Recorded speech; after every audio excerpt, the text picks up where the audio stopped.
What's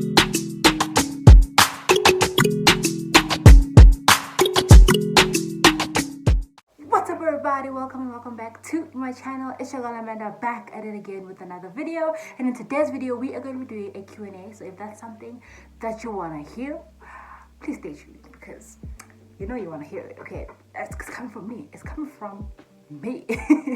So I am going to be going through a couple of questions that I got on my Instagram DM. I get a couple of questions a week in the DMs and I reply to the specific people, but I feel like this is information that I keep getting asked over and over again. So if I can create a video, a small little Q&A where I can direct people or where someone can find if there needs to, if needs be, why would I not do that? So you did not miss out on anything. I did not have a question what thing somewhere saying I'm doing a Q&A, please leave me some questions. Every time I do one of those on Instagram, I answer them right there on Instagram because I feel like it's such a hassle to ask questions on Instagram and then direct people to YouTube for the answers. So I usually just do it once on Instagram. It is, hey sis, I hope you are doing well. So I'm going to relax my hair for the first time in a few years and I'm looking for someone to relax my hair. Who do you go to relax your hair in Joburg? I don't know if I don't address this enough or I don't make a point of it a lot, but I do my own hair. I have a couple of videos on my YouTube addressing this, showing what I do. I feel like all my relaxer updates I always say, so I did my hair, I relaxed my hair, this is how I did it, here is a clip. So I relax my own hair. Unfortunately, I cannot direct anyone to anyone because I don't know anyone. Okay, I do my own hair at home. I experiment with my own hair. So far so good, but if you really aren't confident doing your own hair, please do look for a stylist. I'm sure there's someone somewhere. Okay. I'm just lazy to find one, and the trust is like, it's like these bead. Okay, the trust is like these bead. Okay, how do you know if a product is working for you? So for example, if a bottle or a container or a product is saying this is a moisturizing deep conditioner that will leave your hair feeling soft and feeling nourished, right? You deep condition your hair, you come out of the deep conditioning and your hair feels rough and dry, the product didn't work for you, sis. Okay, it didn't work for you, or you didn't use it correctly, or you didn't leave it in long enough, or you needed some heat to open up your cuticle. Whatever way it is, it's not currently working for you. The way you're doing it is not working for you, or the product itself is not working for you. So when a product is working for you, you will know. Like, I feel like I keep saying this and people don't believe me, but I truly promise you, when a product is working for you, you will know. When a moisturizer is working for your hair, when you apply moisturizer in your hair and you wake up tomorrow and your hair is dry, that moisturizer isn't working for you, or that moisturizer isn't penetrating your cuticle and you need to figure out why. Can I get more information about how you wash your hair in braids? Okay, so I said that I wash my hair in braids to avoid tangling, and I feel like I've said this a couple of times, but I only do this after 10 weeks when my new growth is out and proud and strong. Okay, before 10 weeks there's no need because I'm dealing with relatively one texture, and if there's new growth it's like this much. Okay, it's like you can't even see that much new growth. But after 10 weeks my new growth starts to become, you know, quite visible, quite long, and quite hard to manage. So what I do is I divide my hair into parts. So before I shampoo my hair, while I'm pre-pouring, I divide my hair into parts. I either twist it up or I put it into braids, and I wash my hair like this. Now the trick to this is that you want to make your parts as small as possible. You can't have 4 huge plates and think you're going to be able to wash your scalp, because you won't be able to get to your scalp. Even if you can put your fingers in between, once that dirt is trying to run down the length of your hair, it's going to get stuck there because of the section being so large. So I do divide my hair into smaller sections. If I do have a picture, I will post it for you guys. And I also then go on to deep condition still in these sections, so I don't take down my hair. So I don't wash it in braids, take it down, put on some deep conditioner, put it back into braids, deep condition, wash it out again. I leave my hair in these braids throughout my wash day until it's time to rinse out the deep conditioner. Then I take out the braids and I let the water run through my hair, and then I t-shirt dried it. I hope that made sense. I can't think of any questions that you would have about that, but I hope it makes sense. I'm going to put some pictures of how I do it. Please do make your sections as small as possible. And as small as possible, I don't mean itty bitty sections. Like, you know, like a section like that is okay. But don't have a whole quadrant as a section, because you won't be able to effectively get to your scalp. And the scalp is the most important part of your journey. You want to make sure that scalp is pristine and clean. Okay? Cheers. Hello, I have a question. Hello, I have an answer. Firstly, love your hair. Thank you. But I was wondering, do you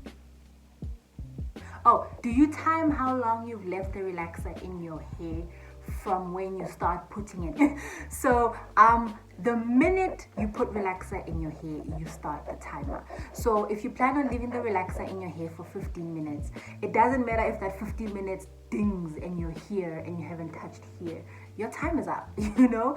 So it's either you're going to extend your time or you can relax half your hair.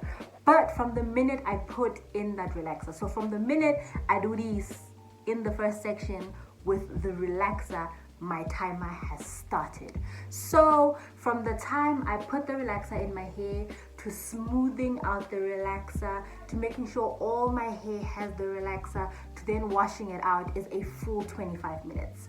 I don't apply the relaxer and then start my 25 minutes, because your hair will be severely overprocessed, like severely overprocessed, especially the hair that you first put relaxer on. Severely overprocessed. Okay, your hair gonna fall off. Don't do that, sis. Okay, so you start your timer immediately when you start to apply the relaxer. I got another question in relation to this that I was not going to answer today, but it's in relation to this, so let's talk about it. So a girl was saying, okay, so for example, I set my timer, I picked the time, and I know how long I need to have relaxer in my hair for my hair to come out as relaxed as I want it. However, when it comes time, when my timer dings, I haven't even finished applying relaxer to all my hair. I haven't smoothed it, any of that. And I had suggested to her that she maybe try do the half and half method that I did in my previous relaxer. So when you only relax half of your head, you finish this, you neutralize it, you put a bag over it, and then you relax this part, neutralize it, and then you are done. This is a very tedious process because it does take a long time. So if it takes you 25 minutes to apply the relaxer, smooth the relaxer, it takes you another 30 minutes to neutralize. Let's give it a 5-minute, just free time there. So it's an hour this side. You're gonna take another hour this side, which is 2 hours instead of you just having a singular hour. But I found that, especially when I was doing my corrective relaxer, this allowed me to work with more ease, with more calm. Like I was calm, I wasn't rushing, be like, no, I wasn't rushing, sis, okay? But it does take time. Yeah, this is a 2-part question as well. So she went, oh my gosh, that is so little. So this is in relation to a shedding picture that I had posted on Instagram. And she said, oh my gosh, that is so little. I usually struggle with my hair shedding and I really don't know what to do. It's so bad to the extent that when I wake up, I see hair all over my floor. I literally don't know what to do anymore. Okay, so I spoke to her about that statement and we found out that it was a regimen issue that she was having. If your hair is not properly moisturized, your hair will break.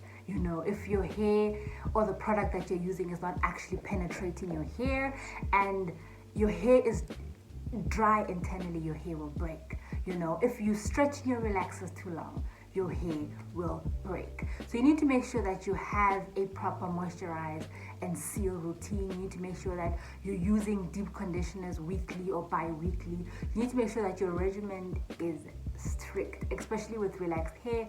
We've already chemically altered our hair, and by doing so, we've made our hair, it's become drier, it's become stringier. So you need to make sure you're giving it the best fighting chance, and that's deep conditioning, that's moisturizing, that's protein treatment. Okay, so I then asked her how long she stretches her relaxers for, and her response was she stretches her relaxer for at least 6 months, because she saw some YouTubers say that stretching your relaxers is good, but she is struggling to get to this point because her hair starts to shed around this point and she can't manage her hair. So right there I was like, okay, this is the part I need to share on my YouTube, because I feel like we as YouTubers we're sharing our journey, right? We're sharing what we do and what has worked for us. And sometimes that may come across as, this is Bible, this is what you should do. You should stop stretching your relaxer for 16 weeks and move over to 6 months, girl, because that's the right thing to do. If you do that, your hair gonna be long, it's gonna be strong, it's gonna be nice, it's gonna be healthy. But we all know that's not the result for a lot of us, because stretching your hair needs to be personal to you. There's no point in stretching for 6 months if you're not going to see any length or retain any length in that process or in that stretching. The point of stretching your relaxers is to give your scalp a break and for you to have enough new growth to relax and see. Like, you need to clearly see that, okay, focus on me please. Okay, you need to clearly see that, okay, today's relaxer day and I need to apply relaxer from here to here. Okay, and that can only happen once you have enough new growth on your hair. Now, different people have different growth rates. So your hair may grow faster than me, say the YouTuber who says I relax my hair every 6 months, for example. Let's say you grow about an inch of hair a month, right? By month 6, that's about 6 inches of new growth. By month 3, that's about 3 inches of new growth, right? By month 2, that's about 2 inches of new growth, okay? And you're unable to manage that new growth. So what starts to happen is your hair starts to break off at the line of demarcation and you're not retaining any length, okay? So if I, say the person who grows an inch a month, relax my hair at 2 months, all right, I have about 2 inches of new growth. But me, say the YouTuber who grows about half an inch a month, and I only have 2 inches of new growth at 4 months. Can you see that difference? Can you see where you actually need to personally decide where you are stretching and why you are stretching for so long? After 12 weeks is really actually pretty safe to relax your hair. Your scalp has breathed enough. You've given it time. That's about 3 months, you know. Your scalp's had time to breathe. It's had time to relax. And depending on your growth pattern and your growth rate, you possibly have enough new growth to relax that you can see. Me personally, my benchmark minimum is about 16 weeks. That's when I have enough new growth to relax. But that's personal to you. You actually need to go according to your hair and not because of what I'm saying, you know. Anyway guys, that is it for this Q&A. Those are the quick questions that I wanted to answer. The way I am moving my hands, like this is a cinema. Anyway, let me put them at the back of my hands. Those are the few questions that I wanted to answer. This was really fun actually. I really do think I'm gonna do this again. I hope this helps someone out there who's actually looking for the very same information. But without further ado, see you guys again in my next video, because you know I'm coming back, right? Bye love.